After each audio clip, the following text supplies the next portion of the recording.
Hello and welcome to Tune Into Wellness Today. My name is Lisa Marie and I am the host of today's show. Today is January 1st, 2017 and I am here in New Lebanon, New York at the Red Robin Song Guest House and Animal Sanctuary with Lisa Robinson Red. Hello, Lisa. Hello. How are you? Good. How are you? Great. Thank you for having me here today. It is so great to be here at your property. Thank you. So Lisa, I want to talk all about your inn today, but before I do that, I want to let the audience know that you really have two careers. You're an executive in the financial services industry. Yes. But you're also co-owner of this beautiful guest house with your husband, Jeff. Yes. Correct? And you and Jeff started this inn in 2010. That's right. What motivated you to take this beautiful guest house, make it a bed and breakfast and an animal sanctuary? Well, when we initially got the property, that wasn't our intent. We both loved animals and we wanted property with a lot of acreage. We knew we wanted to rescue farm animals and we always had animals ourselves. But we didn't think we'd actually turn it into a sanctuary and a guest house. It just, after being here for a while and just kind of fell together. It organically grew that way. Yes. So this guest house is on 85 acres of land, private land, right? Great for snowshoeing, hiking trails. Definitely. And it is located, as I said, in the Berkshires, so the New York side of the Berkshires, which I'm not sure a lot of people realize there's a New York side of the Berkshires. Yes. So that's pretty interesting. Now you have this beautiful inn that has 3 rooms, 3 guest rooms. Can you tell me a little bit about each of the rooms? They each have a name and a little bit about them? Sure. Well, the favorite room is the lily pad room. That's our largest room. It has its own private bath located within the room with a jacuzzi tub that overlooks the pasture, so you can watch the goats and the animals, the horse and the donkey and all the animals. And on the other window it also has a view of the little beaver pond.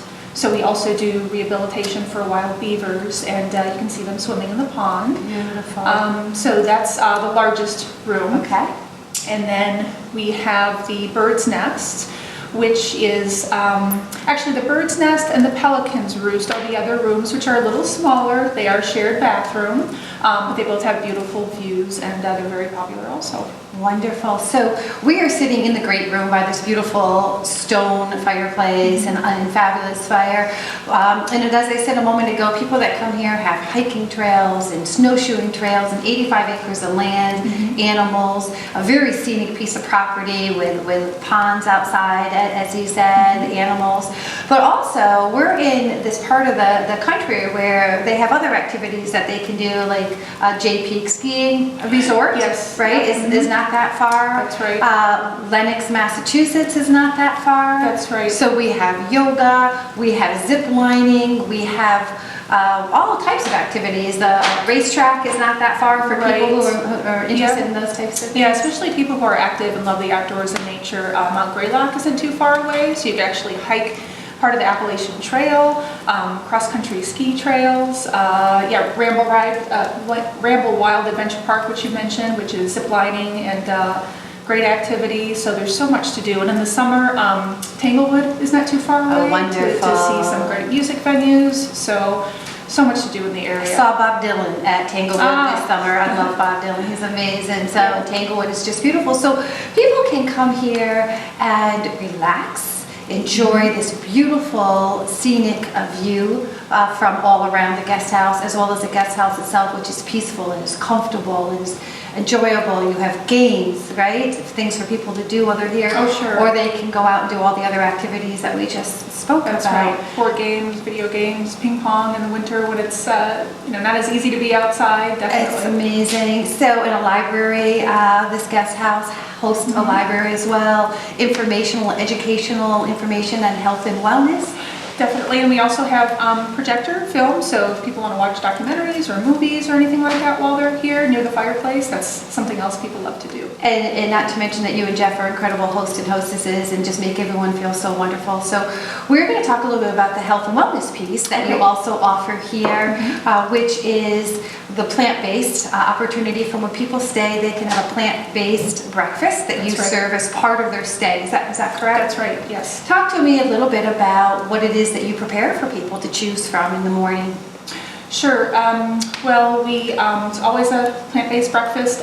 Because we only have 3 rooms and, not many people staying at one time, we're able to customize it to all of our guests. So whenever we make reservations, we always find out. So some people want to avoid gluten or soy. Some people are a little bit healthier than others. So what we specialize in is a full whole food, plant-based breakfast with no added sugar or oil, what we believe to be just the healthiest food on the planet. And if some people don't necessarily want to avoid oil or sugar, they have some certain things, as long as it's plant-based, we could customize it a little bit. So an example might be tofu omelets, sweet potato casserole, home fries, baked potatoes. We make parfaits with fruit, cashew, tofu base, and many times they're things that people have never tried before, so we feel it's a little unique and unusual and definitely very healthy. It's absolutely the healthiest cuisine to have is a plant-based, healthy plant-based cuisine. That's wonderful. So glad that you do that. Also, though, in addition to how you're feeding people, your shampoos and your conditioners and soaps are all natural products as well? That's right. So Jeff and I both, we created this because we love animals. We have an animal sanctuary, so of course all the bath and body products are cruelty-free, so they're not tested on animals. They contain no animal ingredients. But what comes with that usually is the products themselves tend to be healthier. So those are the natural type products that don't contain added parabens, a lot of the toxic chemicals.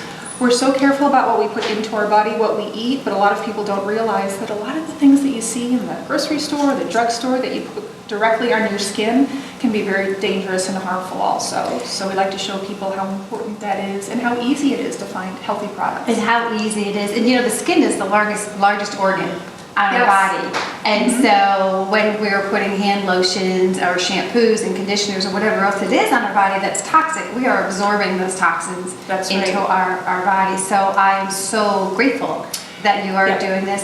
And I like just add to our cleaning products, what we wash our laundry and our sheets in. We follow the same guidelines. All natural, yes. All toxic free is wonderful, which is a little bit more expensive to do that. So kudos to you to be able to do that and help and educate the guests that come into your house on that these are clean products, safe products, not toxic products. And just really, in all honesty, a lot of people just do not know. They've never learned that buying certain standard products off the shelves are causing them illness. And never mind the animals for a moment, but just themselves, the toxins that they're breathing in or putting on their body, or for those that have animals, their cats or their dogs are picking up toxins. And we know that our feline friends and our canine friends are licking their paws and they're putting toxins into their body. So it's just really very important, right? To protect your own health as well as the animal kingdom and saving them from suffering that's just really not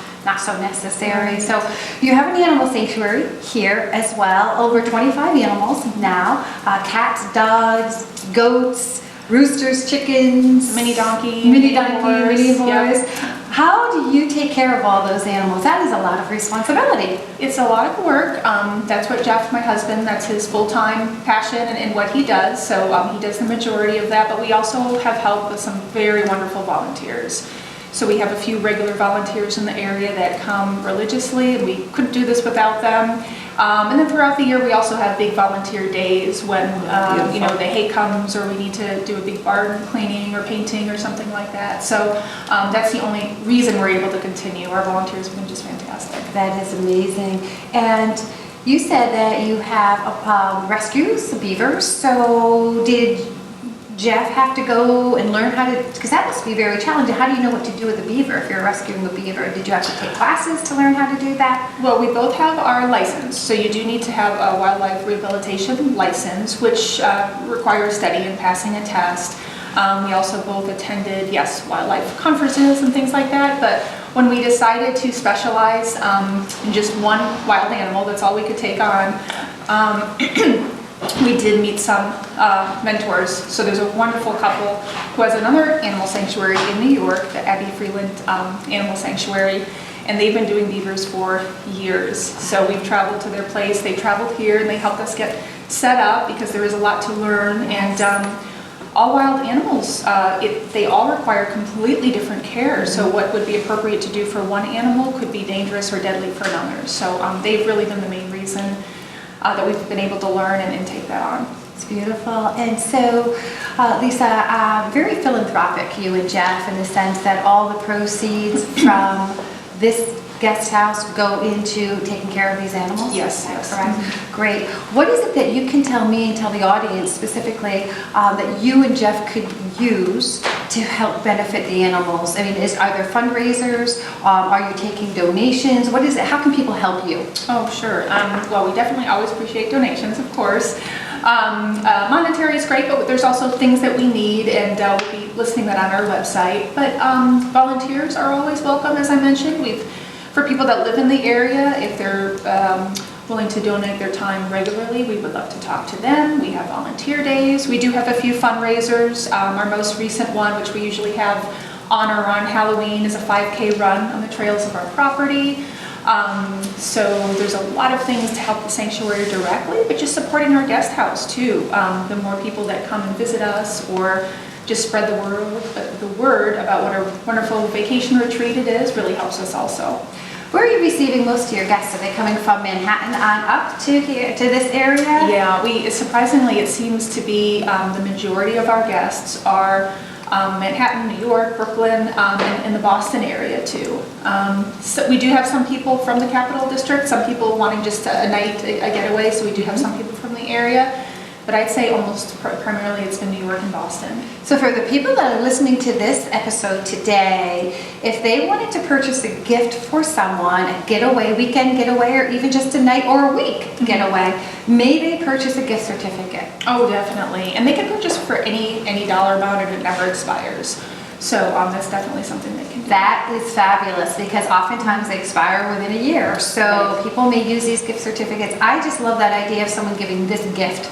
Because as I walk around this guest house, what I see is a peaceful place, a loving and warm environment, a place that people can just kind of discharge, I think is what I'm trying to say. Unplug, put the electrics away, leave them in the car, come in here, relax, play some board games, sit by the fire, have great conversation, and then go out and do some outside activities, right? Definitely. And if you are purchasing this as a gift for somebody, we love customizing the travel plans for that person. So if they have any particular likes, or they'd like some help planning their trip, or again, if they have any special dietary requests, favorite fruit or something like that, we're always more than happy to. So you both are very accommodating. Now today is January 1st. Happy New Year. Yes, Happy New Year. January 1st, and you're starting off this new year with a plant-based potluck event. Tell us a little bit about what that is and how that works, please. Okay, sure. We've had potlucks throughout the year, and they're always vegan potlucks, but now we've transitioned to specifically a whole food plant-based potluck. So just trying to make it a healthier choice. Anyone's welcome to attend, and everybody just brings a dish to share. So we love doing that. We get to meet a lot of great people, and as we talked about before, there's a lot of people that aren't aware of the health benefits. It's really new, so we have a lot of people who have never even heard the term plant-based before. For me, that's hard to understand it today because I hear and see so much of it. But a lot of people are really interested, and sadly in today's world, so many people are challenged with so many different health issues, so many different chronic diseases, and so many of the issues that we have today can be helped from a whole food plant-based diet. So we always post it on our Facebook pages. We always post an event in advance. So it's a lot of fun. We usually have a movie or something afterwards. So today after the potluck, we're going to be showing Forks Over Knives. Food choices. Okay. So for those who like to stay after, they're more than welcome to stay and watch the movies and just get to know other people that love animals and want to eat healthier. And we thought New Year's Day was the perfect time to have something like this. Great way to start the new year, and I want to explain to the audience that's listening to this, and they've heard me over the years preach this as well, but I'm going to confirm it. Plant-based can be unhealthy if you're doing it wrong, but it can be very healthy if you're doing it right. And what I mean by that is a potato chip is plant-based, right? Right. We do not want to eat potato chips and pretzels. We want to eat whole foods, as you said, whole food, healthy choices. And we are finding that scientific studies are showing that 70% of illnesses can be avoided by eating whole food, plant-based diets. And even better than that, diseases can be reversed. So a diagnosis is not a prognosis, right? So a diagnosis can be switched and changed when people start eating healthy, making healthy choices. Not only losing weight, coming off of your medications, no longer have to be on medications for diabetes, no longer have to suffer from cardiovascular diseases and strokes. These are all diseases that are preventable by eating healthy. Isn't that a beautiful thing? It's wonderful, and it's so many people just aren't aware of it. It's not something that doctors talk about a lot, but we've seen so many success stories over the years, heard so many instances of people reversing some of these diseases. We had one guest stay with us for an extended time, for 30 days, who was struggling with high cholesterol, and her cholesterol dropped by over 80 points. And she wasn't even following the diet 100%. She was going from kind of a standard American diet and went to all plant-based, and it wasn't even 100%, and our cholesterol dropped by that much. So it can do wonders. But I think from having my own health and wellness practice, what I see one of the biggest challenges is to change a mindset, and then to change a way of life for people. So what I really admire is that you and Jeff are taking it to the level where you're opening up your home, this guest house, to have these potlucks where people bring in whole food, plant-based options to help other people see how easy it is as well. Number one, how delicious it is, but how easy it is, because I think that's a big stumbling block, is whenever we change, it's hard for a lot of people to make changes, right? They put stumbling blocks in their heads, but it's very, very easy. Lisa, anything else that you would like to tell the audience before we wrap up today? I just to kind of tag on to what you just said, which is a great point. I think the idea of eating whole food plant-based is so intimidating to so many people, and I've heard anything from it's too expensive, it's too hard, it's too difficult. But you're right, a lot of the dishes that we've had at the last few potlucks or today are so simple. It's just basic, simple ingredients, often very inexpensive, and we love showing people how to do that, sharing recipes, and I think that's the biggest surprise is when people aren't used to this way of eating and they taste something that can be made without milk or meat or dairy. They're number one surprised how delicious it is, but also surprised at how easy it is to prepare. So you're right, change is hard, it's a little getting used to, but we're here to help. And sustainable. You know, you're not hungry after you eat a really good whole food, plant-based diet. You're not going to really fills you up and it gives you a lot of energy, but that's a conversation for another day. That's right. Do you have any events that are coming up in the near future we'd like to tell anyone? We don't have anything scheduled or on the calendar yet, but our Facebook pages, we do announce, and if anyone has an idea, we're always open.